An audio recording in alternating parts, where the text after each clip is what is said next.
안녕하세요, 썰밤 구독자 여러분. 저는 60을 넘긴 평범한 주부입니다. 남편과 함께 경기도 외곽의 작은 주택에서 소소하지만 평화롭게 살고 있어요. 한평생 특별한 일 없이 조용하게 살아왔는데요. 몇 년 전 정말 말로 표현할 수 없을 정도로 충격적인 일을 겪었어요. 하나뿐인 아들과 며느리에 관한 일인데요. 지금도 생각하면 가슴이 미어지고 어떻게 이런 일이 내게 일어났나 한탄할 정도죠. 혈압약을 하루에 2번씩 먹어야 할 정도로 몸도 많이 상했네요. 그동안 친한 친구들에게도 제대로 얘기해 본 적 없는데요. 익명의 힘을 빌어 오늘 이 자리에서 그 사연을 털어놓으려고 해요. 듣다 보면 정말 기가 막히실 거예요. 끝까지 들어주시면 감사하겠습니다. 사실 저희 아들은 어릴 때부터 저를 많이 속썩인 아이였어요. 다른 집 아이들은 공부도 잘하고 말도 잘 듣는데 저희 아들만 유독 말썽이 많았죠. 어린이집 다닐 때부터 선생님한테 전화 오는 일이 잦았어요. 민수가 오늘 친구를 때렸어요. 민수가 수업에 영 집중을 못하고 통제가 안 돼요. 하는 식으로 말이죠. 처음엔 사내 아이들은 원래 다 그렇지 않나 생각했는데 점점 심해지더라고요. 중학교 때부터는 친구들과 어울려 다니면서 담배도 피우고 고등학교 때는 오토바이까지 몰고 다녔어요. 그때마다 학교에서 연락이 와 제가 몇 번이나 불려갔는지 몰라요. 어머님, 민수가 또 수업 빼먹고 PC방에 있다 걸렸습니다. 아, 예, 죄송합니다, 선생님. 제가 단단히 야단칠게요. 이런 일이 한두 번도 아니고 솔직히 민수가 면학 분위기도 많이 흐리고 있어요. 다른 아이들까지 물들고 있다고요. 예, 죄송합니다, 선생님. 정말 뭐라고 말씀드려야 할지. 선생님의 책망을 들을 때마다 정말 부끄럽고 화가 났어요. 학부모 상담을 받으러 가면서도 다른 학부모들 눈치가 얼마나 보였는지 몰라요. 그렇다고 저와 남편이 아들을 마냥 오냐오냐 키운 것도 아니에요. 아들이 말썽을 부릴 때마다 저희 부부는 달래도 보고 야단도 쳐보고 체벌도 해보고 정말 할 수 있는 모든 방법을 다 써봤어요. 따로 아동심리 치료를 받아보기도 했죠. 하지만 그 어떤 것도 소용이 없었어요. 전문가 말로는 저희 아들이 기질적으로 산만하고 참을성이 없고 유혹에 약한 편이라고 하더군요. 타고난 게 그렇다니 뭐 어쩌겠어요? 아들은 대학도 간신히 지방에 있는 삼류대학에 들어갔는데요. 거기서도 제대로 공부는 안 하고 놀기만 했어요. 용돈 달라고 전화할 때마다 공부는 하고 있니? 학점은 어떻게 나왔어? 물어보면 대충 얼버무리기만 하더군요. 엄마, 저 지금 너무 바빠서 길게 통화 못해요. 나중에 얘기할게요. 아, 그 돈은 꼭 보내줘야 돼요. 하면서 전화를 끊어버리는 일이 다반사였어요. 나중에 알고 보니 수업도 거의 안 나가고 친구들과 당구장이나 오락실만 전전했더군요. 결국 4년을 다니고도 졸업을 못해 한 학기를 더 다녀야 했죠. 그때 정말 화가 나서 아들한테 호되게 혼을 냈어요. 너 이렇게 살 거면 대학 그만둬. 우리가 등록금 내느라 얼마나 힘든지 알기나 해? 하고 말이죠. 남편과 제가 새벽부터 밤 늦게까지 일해서 번 돈을 그렇게 허투루 쓰는 아들이 원망스러웠어요. 그런데 정작 큰 문제는 아들이 사회에 나가고 나서 시작됐어요.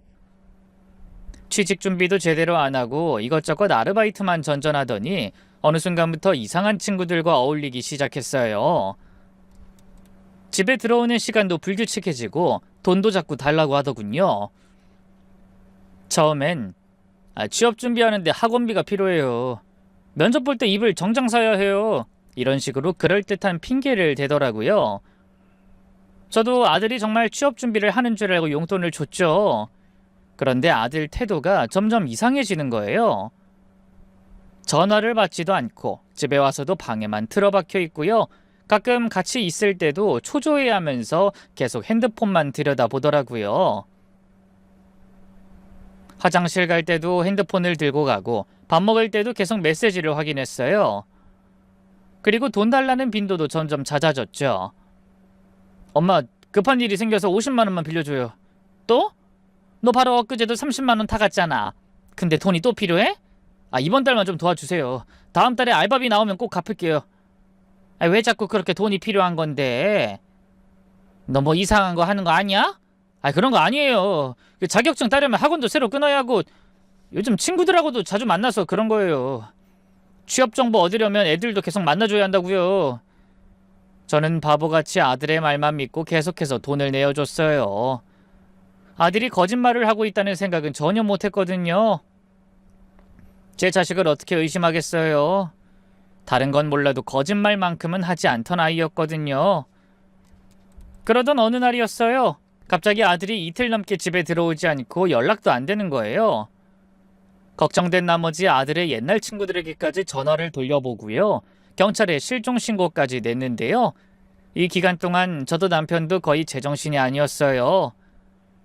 잠도 제대로 못 자고 밥도 제대로 못 먹고 아들을 찾으러 돌아다녔죠. 그런데 정확히 사흘 만에 아들이 다시 집으로 돌아왔어요. 그새 옷과 얼굴은 꾀지지해져 있었고요. 수염도 덥수룩하게 자라 마치 노숙자 같았어요. 평소 외모에 신경 쓰던 아들치고는 너무 초라한 모습이었죠. 아들이 무사히 살아 돌아왔다는 기쁨도 잠시 분노가 차오르더군요. 민수, 너 대체 그동안 어디에 있었던 거야? 전화도 안 받고 문자에도 답이 없고 엄마랑 아빠가 얼마나 걱정했는 줄 알아? 죄송해요, 엄마. 아들은 무너지듯 주저앉아 울더니만 갑자기 무릎걸음으로 제게 기어오기 시작했어요. 엄마, 죄송해요. 제가 또 사고를 치고 말았어요. 온몸을 떨며 그렇게 고백하는 아들을 보며 가슴이 철렁 내려앉았어요. 무슨 일이야? 무슨 사고를 쳤는데? 엄마, 저 도박했어요. 뭐? 도박이라니 그게 무슨 소리야? 그 순간 저는 귀를 의심했어요. 제 아들 입에서 도박이라는 말이 나올 줄은 꿈에도 몰랐거든요. 친구들이랑 처음에 재미로 시작한 건데 점점 판이 커지면서 너 설마 그동안 집에 안 들어온 게 도박하느라 그랬던 거야? 엄마, 정말 죄송해요. 제가 미쳤었나 봐요. 너무 큰 돈을 잃어서 어떻게든 만회하려고 하다 보니까 근데 결국 다 잃었어요. 빚만 더 커졌다고요.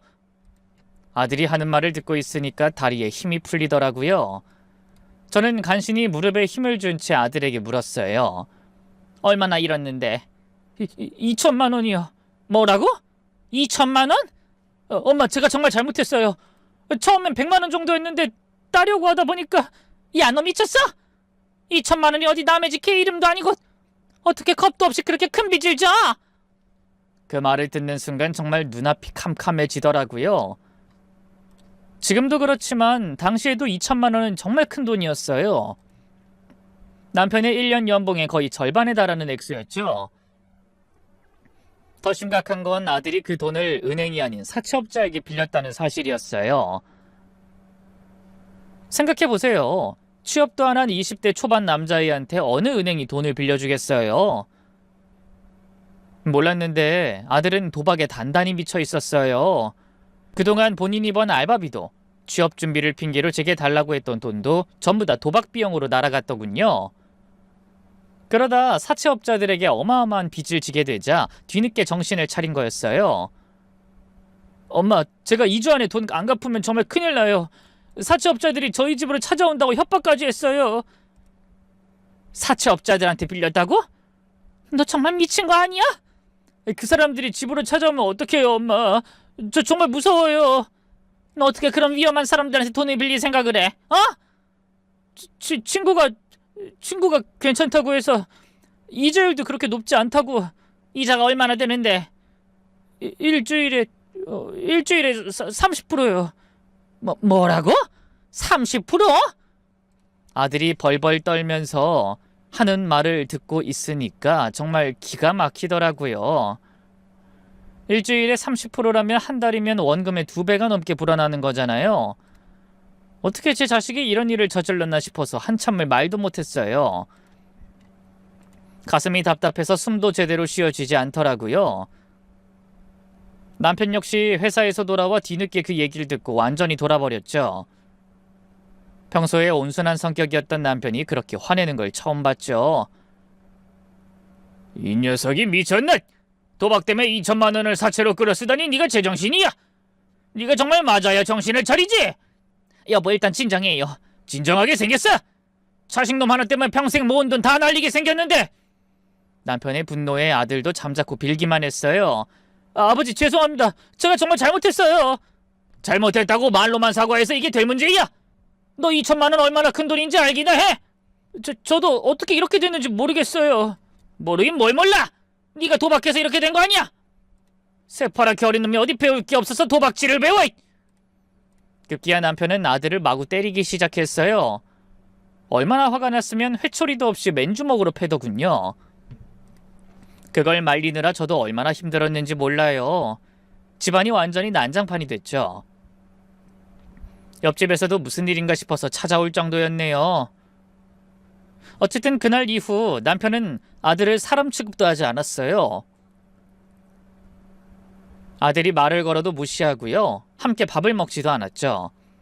하지만 그렇다고 저까지 아들을 그냥 내버려둘 수는 없었어요. 사채업자들이 정말 집까지 찾아올 수도 있다는 생각이 무서웠거든요.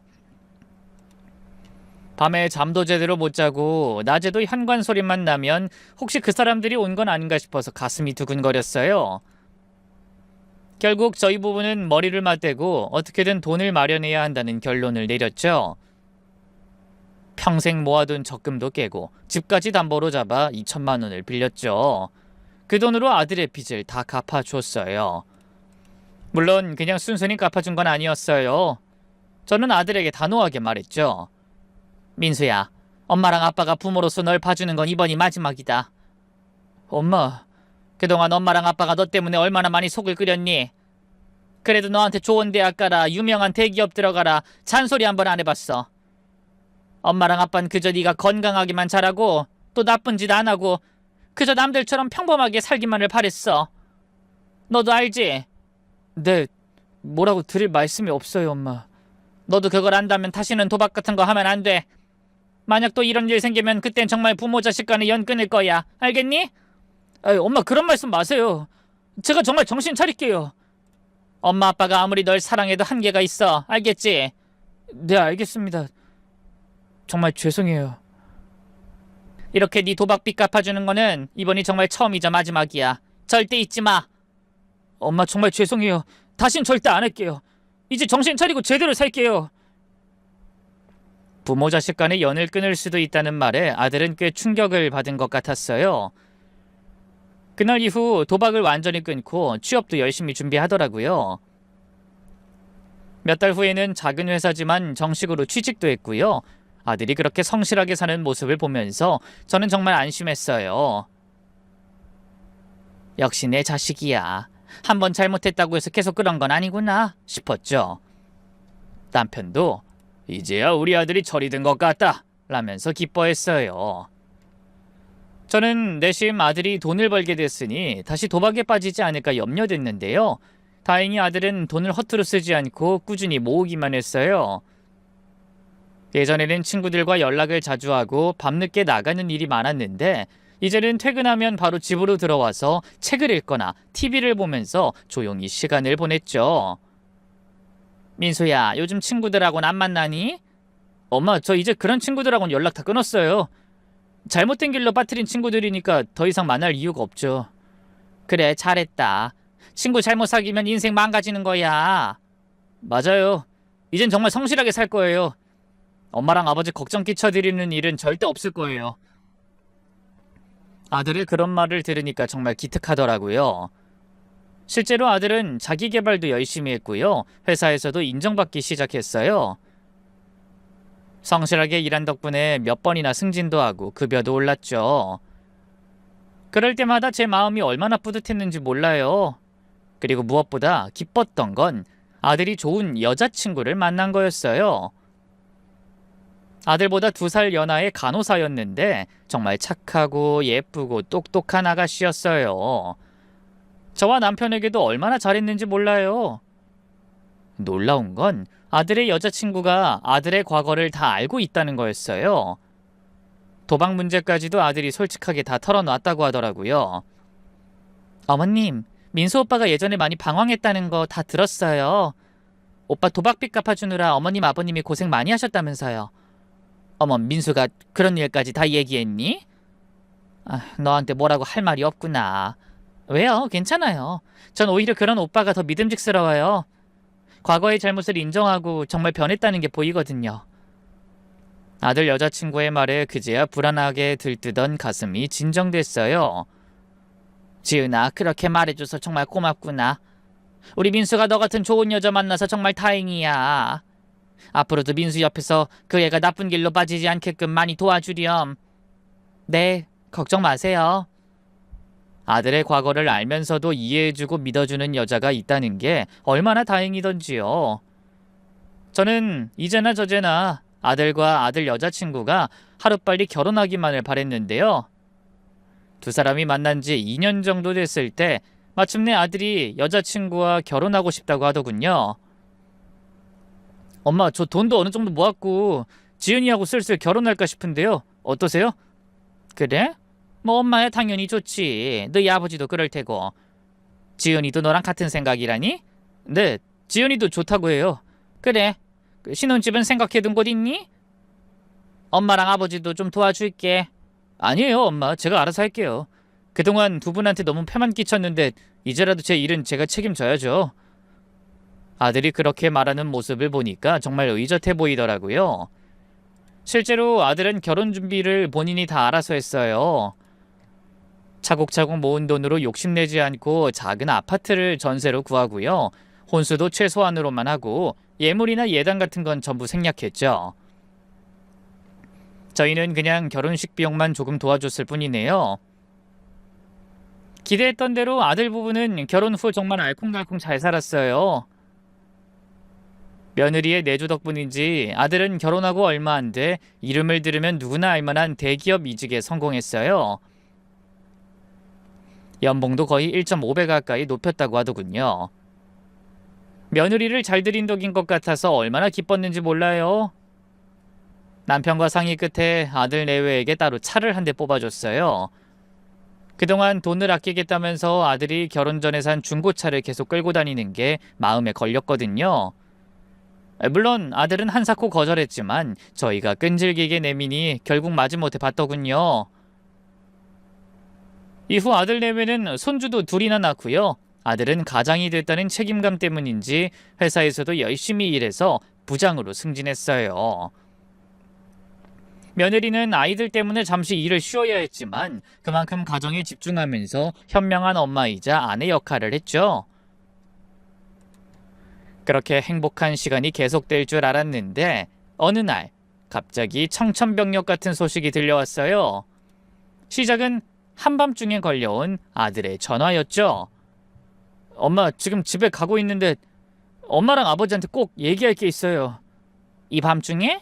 무슨 일인데 그래? 전화로는 말하기 어려워요. 집에 가서 얘기할게요. 잠시 후 아들 내외가 집에 왔어요. 둘 다 얼굴이 새파랗게 질려 있었고 며느린 두 눈이 빨갛게 부어 있더라고요. 뭔가 심각한 일이 있었다는 게 느껴졌어요. 민수야, 대체 무슨 일이야? 지은이도 설마 울었니? 엄마, 아버지, 일단 두 분 다 자리에 앉아주세요. 아들이 가방에서 서류 봉투를 꺼내더니 테이블 위에 올려놨어요. 손이 떨리고 있는 게 보였죠. 저 몇 주 전부터 배가 아프고 소화도 안 되고 해서 병원에 갔어요. 그래서 처음엔 단순한 위염인 줄 알았는데 의사가 정밀 검사를 받아보라고 해서 아들이 봉투에서 진단서와 CT 사진들을 꺼내기 시작했어요. 그 순간 정말 심장이 멎는 줄 알았어요. 췌장암이래요. 그것도 사기예요. 뭐? 췌장암? 네. 이미 다른 데로도 전이가 됐대요. 뒤통수를 한 대 얻어맞은 것처럼 정신이 멍해졌어요. 간신히 떨리는 손을 들어 아들이 내민 서류를 살펴봤는데 영어가 섞인 의학 용어들 천지라 눈에 잘 들어오지 않더라고요. 하지만 악성 종양, 전이 같은 무서운 단어들이 보였어요. 그럼 치료는? 의사가 일단 항암 치료 해보자고는 했는데 별 의미 없을 거래요. 길어야 6개월이라고. 그 말을 들은 순간 정말 세상이 무너지는 느낌이었어요. 옆에서 며느리가 다시 흐느끼기 시작했고 남편은 진단서를 들여다보면서 멀뚱히 서 있었어요. 도무지 현실을 받아들이지 못하고 있는 것 같더군요. 저는 멍하니 중얼거렸어요. 6개월이라니. 엄마, 아버지 정말 죄송해요. 다 제 잘못이에요. 철없던 시절에 술 먹고 담배 피고 그러던 게 이제야 털이 났나 봐요. 저는 울먹거리는 아들을 끌어안고 고개를 저었어요. 아니야, 민수야. 네 잘못 아니야. 이런 건 누구한테나 생길 수 있는 일이야. 치료받으면 나을 수 있을 거야. 그때 며느리가 눈물을 닦으면서 말했어요. 어머님, 의사 선생님이 어쨌든 일단 항암 치료 해보자고. 힘든 길이겠지만 저랑 이 사람 역시 그렇게 하려고요. 이대로 손 놓고 있을 수만은 없잖아요. 그럼 당연히 치료받아야지. 근데 치료비가 만만치 않아요. 이 사람이 들어둔 보험도 변변찮고 치료받는 동안 회사도 쉬어야 하는데 이제 와서 제가 애들 포기하고 다시 일을 다닐 수도 없고 여러모로 걱정이에요. 며느리의 현실적인 고민 앞에서 그제야 정신이 들었어요. 그래?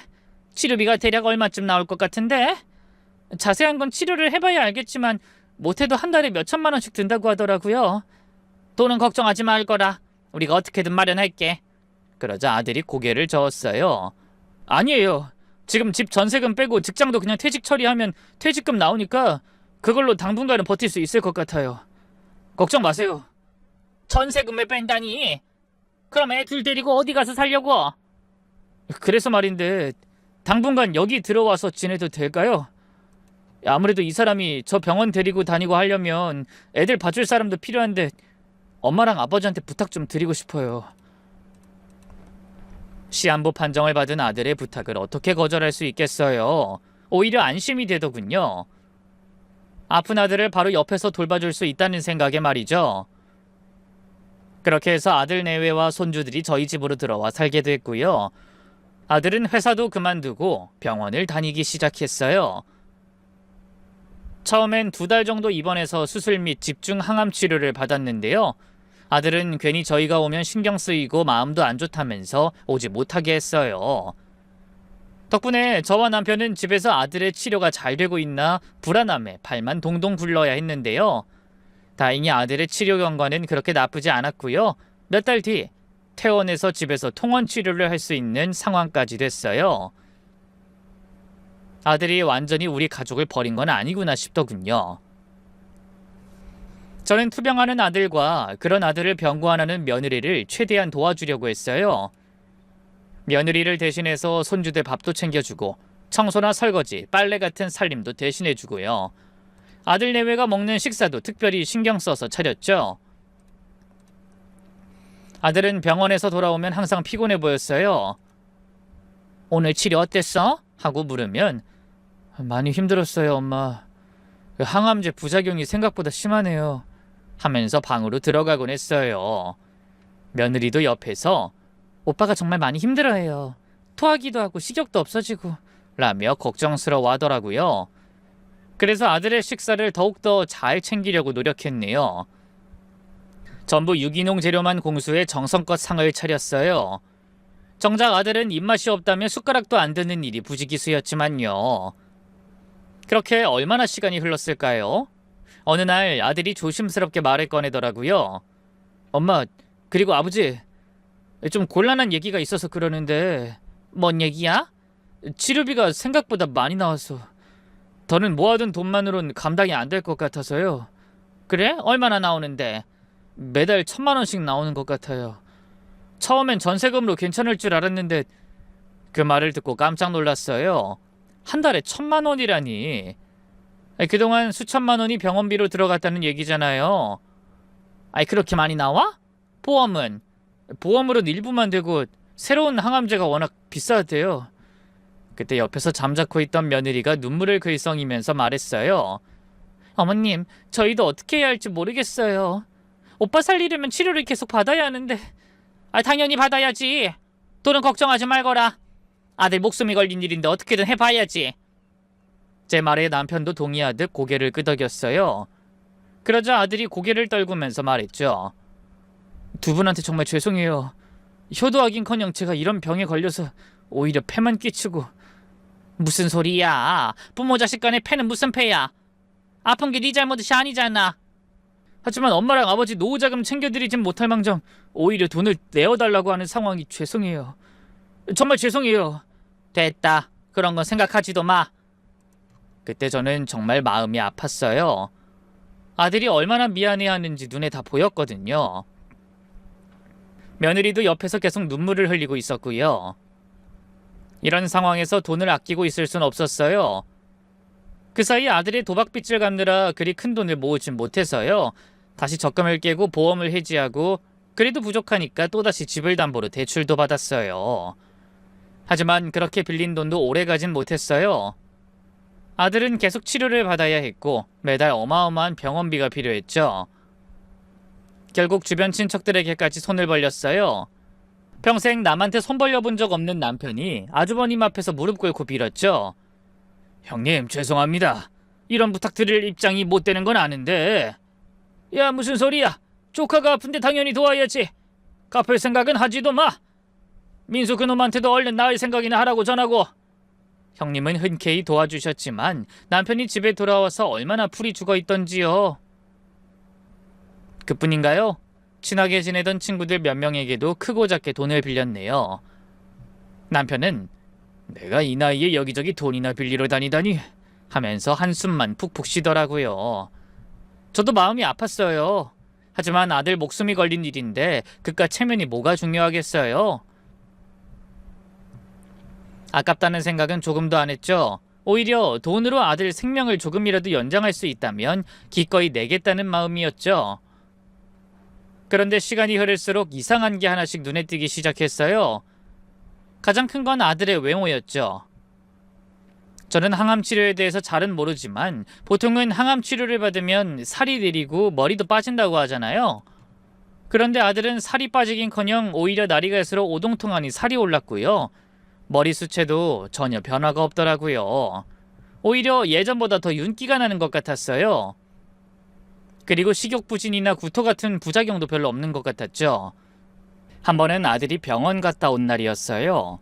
힘들다고 방에 들어갔는데 저녁 때 먹으라고 죽을 갖다 주려다 문틈으로 슬쩍 아들이 뭘 하나 봤거든요.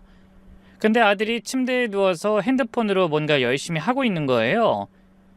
게임인지 뭔진 모르겠지만 두 눈이 생기로 번쩍이는 게 조금도 아픈 사람 같아 보이지 않더라고요. 민수야, 죽 좀 싸왔다. 엄마 들어갈게. 엄마 들어와요. 뒤늦게 얘기하고 들어가니까 아들이 화들짝 놀라면서 핸드폰을 뒤집어 놓더라고요. 뭔가 들키면 안 되는 걸 하고 있던 사람처럼 말이죠. 그리고 또 이상한 건 아들이 받아온다는 약들이었어요. 청소를 하다가 아들 방에 들어갔는데 침대 밑에서 약봉지들이 잔뜩 나왔거든요. 근데 대부분 뜯지도 않은 상태였어요. 걱정되는 마음에 물어봤죠. 민수야, 약은 제대로 먹고 있니? 네, 엄마. 시간 맞춰서 먹고 있어요. 근데 방에서 약봉지가 많이 나왔던데? 안 뜯은 것들이 많더라. 아, 그거요? 의사 선생님이 상태 봐가면서 먹으라고 해서 아직 안 먹어도 되는 거래요. 그래? 그럼 왜 가져온 거야? 나중에 필요할 때 먹으라고 미리 주신 거예요. 설명을 듣고 보니 그럴듯하긴 했지만 뭔가 이상했어요. 당장 먹지 않아도 되는 약을 보통 처방을 해주나 싶더군요. 그리고 아들이 대답할 때 자꾸 시선을 피하는 게 뭔가 이상했죠. 그러다 제가 결정적으로 아들을 의심하게 되는 사건이 있었어요. 그날도 어김없이 아들은 며느리와 함께 병원으로 향했고요. 저는 손주들이 어린이집에 간 사이 마트에 장을 보러 갔는데요. 하필이면 그날이 마트가 쉬는 날이라 버스를 타고 좀 멀리까지 나가야 했어요. 그런데 버스에 막 내려 카페를 지나치는데 저는 순간 멈칫하고 말았죠. 카페의 커다란 유리창 너머로 아들을 보고 말았거든요. 웬 남자와 웃으면서 이야기하고 있더라고요. 저거 우리 아들 맞나? 처음엔 다른 사람인가 싶어서 자세히 봤는데 분명히 저희 아들이 맞았어요. 병원 간다고 했는데 왜 카페에 있지? 병원 갔다 돌아오는 길에 들른 건가? 하지만 시간을 계산해보니 병원을 들렀다고 하기엔 너무 이른 시간이었어요. 며느리도 온데간데 없고 아들이 대화를 나누고 있는 낯선 중년 남자도 정체를 알 수 없었죠. 마음이 이상해서 카페 밖에서 한참을 서성거렸어요. 아들은 그 남자와 둘이 무슨 이야기를 그렇게 진지하게 하는 건지 1시간 정도 지나니까 아들이 그 남자에게서 뭔가를 받고 나오더라고요. 봉투 같은 걸 받는 것 같았는데 너무 멀어서 정확히는 안 보였어요. 저는 급히 다른 곳으로 숨었죠. 아들한테 들키면 안 될 것 같아서 본능적으로 한 행동이었네요. 집으로 돌아가는 길에 머릿속이 복잡했어요. 민수가 왜 병원에 간다고 하고 카페에서 낯선 남자를 만나고 있었을까? 설마 나를 속인 건 아니겠지? 하는 생각과 그럴 리 없어. 무슨 사정이 있겠지? 하는 생각이 계속 싸우고 있었거든요. 집에 도착했는데 아들 내외가 먼저 와 있더라고요. 평소보다 일찍 들어온 거죠. 벌써 왔네? 치료 일찍 끝났어? 네, 오늘은 간단한 검사만 받고 왔어요. 그래? 힘들지 않았어? 괜찮아요. 근데 엄마는 어디 다녀오셨어요? 마트에 장 보러 갔었지. 아들이 제 얼굴을 유심히 쳐다보는 게 느껴졌어요. 혹시 자기를 본 걸 눈치챈 건 아닐까 싶어서 괜히 마음이 두근거리더라고요. 그날 저녁 남편에게 그 얘기를 조심스럽게 꺼냈어요. 여보, 나 오늘 이상한 걸 봤어. 뭘? 우리 민수 병원 간다고 했는데 다른 곳에 있더라고. 뭐라고? 어디에 있었는데? 옆 동네 카페에서 어떤 남자랑 만나고 있었어. 남편의 얼굴이 굳어졌어요. 확실해? 응. 처음엔 나도 못 믿겠어서 한참 봤는데 분명히 우리 민수였어. 그럼 병원에 안 간 거네? 그런 것 같아. 그리고 그 남자한테서 뭔가를 받고 있더라고. 봉투 같은 걸. 봉투라고? 그건 또 뭐야? 남편도 심각한 표정이 됐어요. 둘이서 한참을 말없이 있다 남편이 입을 열었죠. 이렇게 우리끼리 고민한다고 뭐가 해결되겠어? 그러지 말고 민수한테 직접 물어보자고. 그래도 될까? 안 될 게 뭐가 있어? 남편은 바로 아들 내외를 불렀어요. 다행히 아직 둘 다 잠자리에 들기 전이었죠. 저는 어리둥절해하는 아들에게 조심스럽게 입을 열었어요. 민수야, 오늘 너 병원에 다녀온 거 맞니? 실은 엄마가 동네 마트가 문 닫아서 옆 동네로 장 보러 갔다가 널 봤거든. 카페에서 웬 남자랑 같이 있던데. 그 말에 아들의 얼굴이 하얗게 질렸어요. 엄마 다 본 거예요? 그래, 네가 그 남자한테 웬 봉투 같은 걸 받는 것도 봤어. 그러자 아들이 당황하던 것도 잠시 이내 침울한 표정으로 입을 열었어요. 실은 그분은 제가 전에 다니던 직장 상사예요. 절 많이 아껴주시던 부장님이요. 뭐? 직장 상사라고?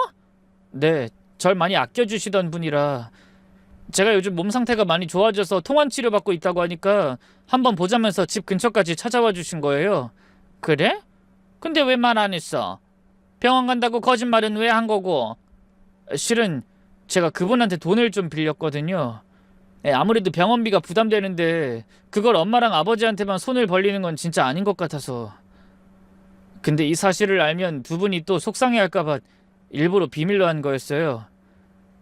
이 사람한테도 제가 입단속 시킨 거고요. 죄송해요. 그 말에 그제야 모든 의심이 풀렸어요. 저는 애써 눈물을 참으면서 아들의 손을 꽉 잡았죠. 돈이 더 필요했으면 우리한테 말을 하면 되지. 못한다고 전 직장 상사한테까지 손을 벌려. 그분이 뭐라고 생각하겠어? 좋은 분이에요. 제 걱정 많이 해주셨고 돈도 흔쾌히 빌려주셨으니까 너무 걱정하지 마세요. 그래도 남한테 빌린 일이 우리한테 말을 하지. 엄마랑 아버지도 다른 지인들한테 돈 빌리고 다니는 거 다 아는데 어떻게 그래요. 제가 다 나와서 일 다시 시작하면 바로 갚으면 되니까 걱정 마세요. 참, 그놈의 돈이 뭔지. 아들이 아픈 몸을 이끌고 다른 사람한테까지 돈을 빌렸다는 사실에 가슴이 아프더군요. 어쨌든 그 사건은 그렇게 일단락되는 듯 했는데요. 며칠 후 또 이상한 일이 일어났어요. 밤늦게 잠이 안 와서 거실로 나왔는데 아들과 며느리가 작은 소리로 대화하고 있더라고요. 저도 모르게 무슨 말을 하는지 가만히 귀를 기울였어요. 이제 슬슬 멈춰야 하지 않을까? 조금만 더 기다려. 아직 충분하지 않아. 근데 어머님이 의심하시는 것 같아. 오늘도 날 이상하게 쳐다보시더라고. 며느리의 목소리에 문득 등골이 서늘해졌어요. 뭘 멈춰야 한다는 건지, 뭐가 아직 충분하지 않다는 건지 알 수가 없었죠. 한 가지 확실한 건 며느리와 아들이 저와 남편에게 무언가를 숨기고 있다는 거였어요. 다음 날부터 저는 더욱 조심스럽게 아들과 며느리를 관찰하기 시작했어요. 그리고 점점 더 많은 이상한 점들을 발견했죠. 아들의 식욕은 나날이 왕성해졌고 며느리는 남편이 아픈 여자 같지 않게 표정이 밝았어요. 그런 관찰을 일주일 정도 하던 어느 날 밤 결정적인 순간이 왔어요. 화장실에 가려고 일어났는데 거실에서 또 작은 웃음소리가 들리는 거예요. 이번엔 정말 조심스럽게 문 뒤에 숨어서 들어봤죠. 아들의 목소리가 먼저 들리더군요. 그래서 남은 빚이 얼마나 돼? 한 1억 정도? 아직도 그렇게나 많아? 아씨, 양심에 찔리는데. 우리 엄마랑 아버지 이거 알면 나 절대 가만 안 둘 거야. 그럼 어떡해? 어머님이 또 도박하면 연 끊는다고 했다며. 그러니 이렇게라도 해야지. 빚이라는 단어가 들리는 순간부터 심장이 쿵쿵거리면서 온몸이 떨렸어요. 저는 입을 틀어막은 채 숨을 죽이고 계속해서 귀를 기울였죠. 근데 1억을 더 받아내는 건 무리일 것 같은데. 우리 엄마랑 아버지 이제 더는 돈 빌릴 곳도 없어 보인다고. 그럼 이 집이라도 팔게 해야지. 뭐? 이 집을 팔게 하라고? 아무리 그래도 그건 좀... 이 집이 두 분한테 남은 전 재산이나 다름없는데. 그럼 어떡해? 이들은 우리가 죽게 생겼는데. 나도 오죽하면 이러겠어? 항암 치료비라고 얘기하면 두 분 다 아무 의심 안 하고 내어주실 거야. 과연 그럴까? 엄마랑 아버지도 이제 슬슬 이상하다고 눈치챈 것 같은데. 그럼 어떡해? 그 인간들한테 또 독촉 전화 왔어. 이번 주까지 이자 안 갚으면 진짜 찾아와서 죽여버리겠대. 그놈들 진짜 이씨. 그러게 누가 도박하래? 나라고 어머님이랑 아버님 속여가면서 이런 가짜는 연극질 하고 싶은 줄 아냐고. 며느리의 신경질적인 외침을 듣는 순간 머리가 하얘졌어요. 도박? 독촉 전화? 가짜는 연극질? 설마 아들이 암에 걸린 게 거짓말이라는 뜻인가? 내가 그토록 걱정하고 밤잠을 설쳐가며 간병했던 게 모두 연기였다는 건가? 경악해 온몸을 덜덜 떠는데 며느리가 계속 말하더라고요. 그러니까 조금만 더 참아. 어머님 아버님한테서 얼마나 더 뜯어낼 수 있을 것 같아? 어떻게든 이 집 팔게 해야 돼. 그래야 우리가 산다고. 하지만 그때 카페에서 사채업자 만나는 거 걸린 뒤로 엄마가 의심하시는 것 같아. 오늘도 날 이상하게 쳐다보더라고. 괜찮아. 지금까지 잘 속였는데 조금만 더 조심하면 돼. 그리고 제발 암 환자처럼 연기 좀 잘해. 그게 쉽지가 않아. 머리도 안 빠지고 어제도 엄마가 약 먹었냐고 물어보던데. 그러니까 머리 그냥 밀자고 했잖아. 그럼 나더러 대머리로 살라는 거야? 머리는 어차피 다시 나잖아. 나갈 때만 갑을 쓰면 되는 걸. 어쨌든 약은 그냥 화장실에 버려. 음식도 좀 조금만 먹고. 암 환자가 자꾸 살이 찌면 어떡해? 들으면 들을수록 기가 막혔어요. 아들과 며느린 정말로 저와 남편을 완전히 속이고 있었던 거예요. 그동안 제가 아들 걱정에 잠 못 이뤘던 모든 날들이 치료비 마련하려고 동분서주했던 모든 시간이 다 헛짓이었던 거죠. 아들과 며느리의 괘씸한 사기 공모는 거기서 끝이 아니었어요. 둘이 얼마나 빚이 남았나 헤아리던 것도 잠시 갑자기 아들이 그러더군요. 나중에라도 이거 걸리면 당신이랑 나 어떻게 해야 할까? 뭘 어떻게 해외로 튀어야지. 해외로 튀자고? 애들은 어떡하고? 그냥 냅두면 어머님 아버님이 알아서 잘 챙겨주시겠지. 그래도 친손주인데. 중요한 건 사채업자들을 피하는 거야. 당신 그 빚 다 갚을 생각 없잖아. 어머님이 집 팔아 돈 해주시면 그걸로 빚 갚을 거야? 또 도박할 거지? 아들은 며느리의 말에 아무 말도 하지 못했어요. 긍정의 뜻이나 다름없었죠. 순간 정말 기절할 뻔했어요. 우리 아들이 어떻게 이런 끔찍한 계획을 세울 수 있단 말인가요? 제가 낳아서 30년 넘게 키운 자식이 어떻게 이럴 수가. 다리에 힘이 풀려 저는 그 자리에 털썩 쓰러지고 말았어요.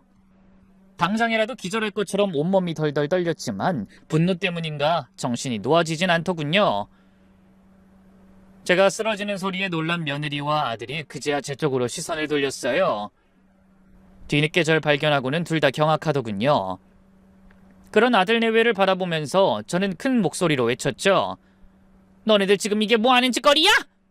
둘 다 얼굴이 새파랗게 질려서는 아무 말도 못하더군요. 그러다 간신히 먼저 정신을 차린 아들이 더듬더듬 입을 열었어요. 엄마, 언제부터 거기 있었어요? 지금 그게 중요해? 말해봐. 너희들이 지금 뭔 짓을 하고 있는 거냐고? 정말로 나랑 네 아버지를 속인 거야? 그놈의 도박비 때문에 시한부라고 거짓말을 했어? 분노로 온몸이 떨렸어요. 그동안 저와 남편을 어떻게 속였는지 생각하니까 정말 미치겠더라고요. 눈앞이 캄캄해지면서 숨도 제대로 안 쉬어졌죠. 엄마, 그게 아니라 제가 다 설명드릴 수 있어요. 설명드릴게요. 그러니까 저희가 일부러 거짓말을 한 게 아니라. 아니긴 뭐가 아니야. 내가 다 들었어. 도박비 때문에 속인 거지? 그렇지? 엄마, 일단 진정하시고 제 말 좀 들어보세요. 들어볼 게 뭐가 있어? 이 사기꾼 자식. 어떻게 지 부모를 속일 생각을 해? 그것도 시한부라고 곧 죽는다고. 네가 그러고도 인간이야? 제 고함에 아들은 벌벌 떨면서 고개를 떨궜어요. 그러자 며느리가 앞으로 나섰어요. 어머님, 정말 죄송해요. 근데 저희도 그러고 싶어서 그런 게 아니었어요.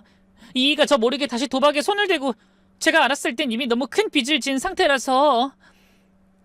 그뿐인 줄 아세요? 도박하는 게 걸려서 회사에서도 잘렸지. 그 빚 갚겠다고 집은 내놨지. 애들이랑 당장 먹고 살 길이 막막해 확 죽고 싶은 심정이었어요. 저희도 오죽했으면 그랬겠어요. 그럼 사실대로 말했어야지. 어떻게 부모를 속일 생각을 해? 전에 이 도박빚 갚아주시면서 그랬다면서요. 한 번만 더 이런 일 생기면 그땐 부모 자식 간에 연 끊겠다고. 저희 딴엔 나름 어머님 아버님 생각해서 내린 결정이었어요. 이이가 또 도박에 손댄 거 아시면 두 분 다 졸도하실 것 같아서. 며느리의 가짜는 핑계에 기가 막혀 헛웃음이 나오더군요. 뭐? 우리를 위해서 내린 결정이었다고? 시한부라는 거짓말로 부모 재산 뜯어내서 해외로 튀려던 것들이 뚫린 입이라고 포장은 잘하는구나. 제 비아냥거림에 며느리도 더는 아무 말도 하지 못했어요. 꿀먹은 벙어리가 된 아들 내외를 보고 있자니 더욱더 울분이 치솟더군요. 저는 참지 못하고 달려가 아들을 때리기 시작했어요. 이 망할 자식! 그렇게 도박에 손대지 말라고 했는데 기어이 다시 손을 대? 거기다 사채 무서운 줄 모르고 또 사채를 써? 그때 그 빚을 나랑 너희 아버지가 어떻게 갚아줬는데? 아파요, 엄마. 아파! 너한테 2번 뒤통수 맞은 이 엄마 가슴은 더 아파! 이 망할 거사! 그만 좀 하세요. 잘못했다고 하잖아요. 잘못했다고 말로만 사과하면 끝날 일이야, 이게? 그때 남편도 소음을 듣고 거실로 나왔어요. 잠옷 차림에 머리가 헝클어진 채로요. 뭔 일이야? 왜 이렇게 시끄러, 밤중에? 여보, 우리 완전히 당했어. 민수가 암에 걸린 거 다 거짓말이었다고. 뭐라고? 그게 무슨... 저는 지금까지 있던 자초지종을 남편에게 설명했어요. 남편이 상황을 이해하는 데는 시간이 좀 걸렸죠. 그만큼 충격적인 사건이었으니까요. 하지만 모든 걸 알게 된 후 남편 얼굴도 싸늘하게 변하더라고요. 이게 무슨 소리야? 너희들이 정말 우리 속인 거야? 아버지, 그건 저희가... 닥쳐! 네가 감히 아버지라고 부를 자격이 있어? 남편이 주먹을 불끈 쥐면서 아들한테 달려들었어요.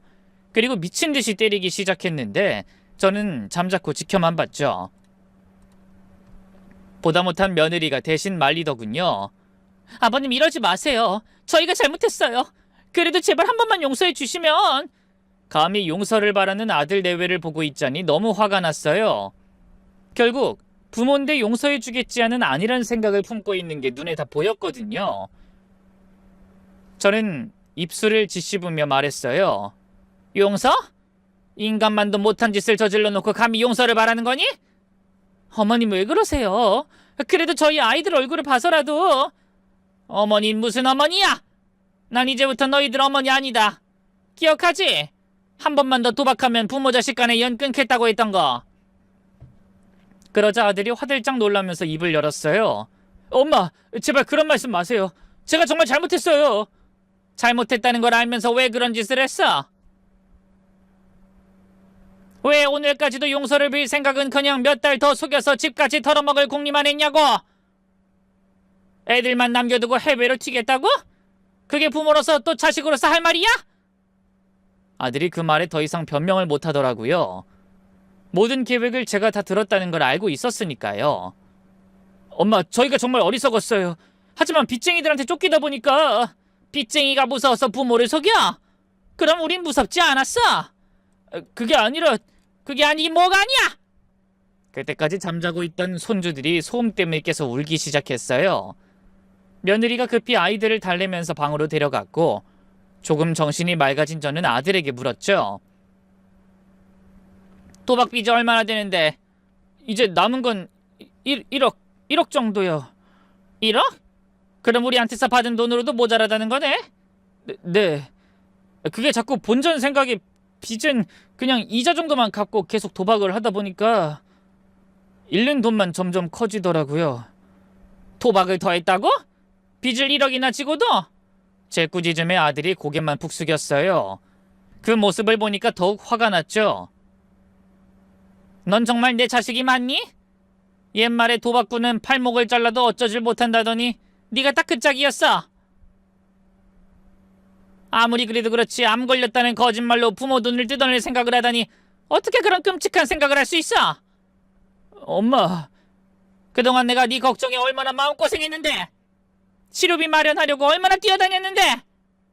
그때 잠자코 있던 남편이 물었어요. 그럼 그동안 네가 보여준 병원 진단서는 뭐야? 약이며 처방전은? 다 가짜예요. 가짜라고? 어떻게 그런 걸 만들어? 인터넷에서 돈 주고 만들어달라고. 그 말을 듣는 순간 정말 기가 막혔어요.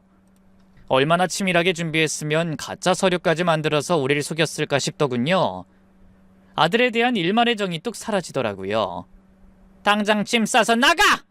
엄마, 나가라고! 다신 내 앞에 나타나지 마. 엄마, 제발. 저희가 갈 곳이 없어요. 갈 곳이 없으면 길바닥에서 자든지 해. 우리 집엔 절대 못 있어.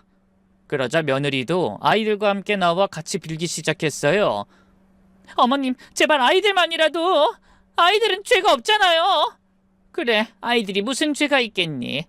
하지만 너희들이 있는 한은 못 봐줘. 다 자업자득이라고. 어머님, 얼른 안 나가? 나가지 않으면 지금 당장 경찰에 신고할 거야. 그 말에 아들과 며느리가 더 이상 아무 말도 못했어요. 결국 그들은 밤중에 서둘러 짐을 싸기 시작했죠. 손주들은 무슨 일인지도 모르고 울기만 하고 있었고요. 짐을 싸는 동안에도 아들은 계속 빌었어요. 엄마, 정말 마지막으로 한 번만 기회를 주세요.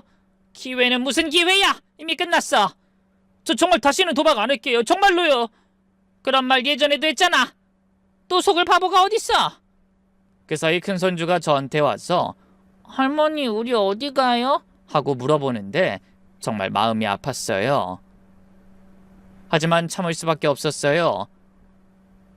할머니가 많이 아파서 당분간 못 봐줄 것 같다. 할머니 아파요? 병원 가요? 응. 할머니가 많이 아파서 당분간은 영준이랑 영서 못 만날 것 같아. 거짓말을 하는 제 자신이 한심했지만 아이에게 진실을 말할 수는 없었어요. 그렇게 아들 가족이 집을 나간 후 저와 남편은 거실에 주저앉았어요. 둘 다 말을 못하고 한참을 그냥 있었죠. 다음 날 아침 저는 바로 경찰서로 갔어요. 그리고 아들과 며느리를 사기죄로 신고했죠. 이렇게까지 해야 하나 싶었지만 아들과 며느리에게 배신당한 고통이 너무 컸네요. 자초지종을 설명하니 경찰도 놀라더라고요. 어떻게 자식이 부모에게 그런 짓을 할 수 있냐고요? 수사가 시작되자 모든 진실이 밝혀졌어요. 아들은 정말로 또다시 도박에 빠져 거액의 빚을 졌고 그 빚을 갚기 위해 이런 계획을 세웠던 거였는데요. 충격적인 사실은 거기서 끝이 아니었어요. 알고 보니 아들이 며느리를 만난 곳도 도박장이었더군요. 며느리 역시 아들 못지않은 도박 중독자였던 거예요. 그러면서 저희한텐 평범한 소개팅으로 만난 양 거짓말을 했던 거였죠. 그 나물에 그 밥이라고. 그러니 며느리 역시 처음부터 아들과 함께 도박 자금을 얻기 위해 사기극을 계획했던 거였어요. 둘이 치밀하게 역할 분담까지 해서 저와 남편을 완전히 속인 거였죠. 경찰에서 검찰로 사건이 넘어간 후 얼마 안가 재판이 시작됐는데요. 재판 과정에서 더 충격적인 사실들이 드러났어요. 아들의 남은 도박빚은 1억이 아니었어요. 무려 3억이 넘었고 이미 집까지 날린 상태였더라고요. 그뿐인가요? 저희 말고도 다른 지인들에게 비슷한 수법으로 돈을 뜯어냈더군요. 저희한테 돈을 받아 빚을 갚는 대신 해외로 튈 작정이었던 것도 그래서였어요. 그 돈을 다 갚아줄 역량이 안 되니 도망칠 계획을 세운 거였죠. 이후 지리한 법적 다툼 끝에 며느린 사기죄로 징역 2년을 선고받았고요. 아들은 친족 상도례 때문에 형사처벌은 면했지만 사회적으로는 완전히 매장당했어요. 재판 과정에서 모든 게 언론에 알려졌거든요. 자식이 부모 속여 억대 도박금 편취, 이런 기사가 나면서 완전 난리가 났어요. 친구들도 모두 등을 돌렸고 어디 가서도 얼굴을 들 수 없게 됐죠. 최근 겹지인을 통해 아들과 며느리의 근황을 전해 들었는데요. 며느리는 출소 후 친정에서 아이들을 키우면서 조용히 살고 있고요. 아들은 빚쟁이에게 쫓기는 신세가 돼 떠돌이로 살고 있다 하더군요. 최근에 아들이 저에게 편지를 보내왔어요. 하지만 전 그 편지를 읽지도 않고 찢어버렸죠. 이미 늦었어요. 저와 남편이 받은 상처는 절대 아물 수 없는 상처였거든요. 그래도 시간이 약이라고 지금은 많이 나아졌어요. 얼마 전 살던 집을 팔고 남편과 둘이 시골로 내려왔는데요. 전보다 편의시설도 부족하고 살기에도 여러모로 불편한 점이 많지만 그래도 나름 전보다 여유롭고 평화로운 삶을 살고 있어요. 남편과 둘이서라도 서로 의지하면서 남은 인생을 살아가려고 해요. 여러분, 아무리 가족이라도 함부로 믿으면 안 돼요. 저처럼 뼈아픈 후회하지 마시고 조금이라도 이상하면 확인해보세요. 가족이라고 해서 무조건 믿는 건 위험해요. 긴 얘기 들어주셔서 고맙습니다.